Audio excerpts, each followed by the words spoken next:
నమస్తే. Welcome to political bridge. అసలు మనం ఎటువంటి వారిని చట్టసభలకు పంపించామా అని ఆలోచించుకోవాల్సిన దుస్థితి ఏర్పడింది. సోషల్ మీడియా పుణ్యమా అని చెప్పేసి ఒక్కొక్కరు రాజకీయ నాయకుల రాసలీలలు, బాగోతాలు తవ్వే కొద్దీ బయటకొస్తూ ఉన్నాయి. అధికారాన్ని అడ్డం పెట్టుకొని ఒక్కొక్కరు ఏ విధంగా అవినీతికి పాల్పడుతున్నారో, ఆడవారిపై ఎటువంటి అత్యాచార ఘటనలు చేస్తున్నారో నిజంగా అవి చూస్తుంటే ఇటువంటి వారిన మనం మన జీవితాలు బాగు చేస్తారు అని చెప్పేసి అధికారాన్ని కట్టబెడితే అధికారాన్ని అడ్డం పెట్టుకొని అడ్డమైన దారులు తొక్కుతున్నారు కొంతమంది రాజకీయ నాయకులు.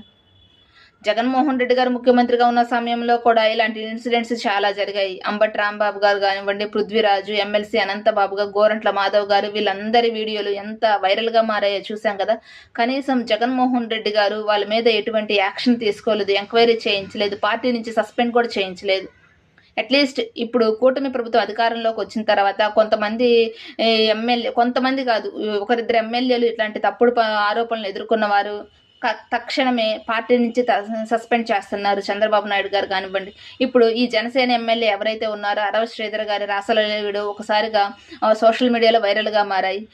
పవన్ కళ్యాణ్ గారు కూడా ఈయన మీద ఎంక్వైరీ చేయించి యాక్షన్ తీసుకోబోతున్నారు. ఏ క్షణమైన పార్టీ నుంచి సస్పెండ్ చేసే ఆలోచనలో ఉన్నారు.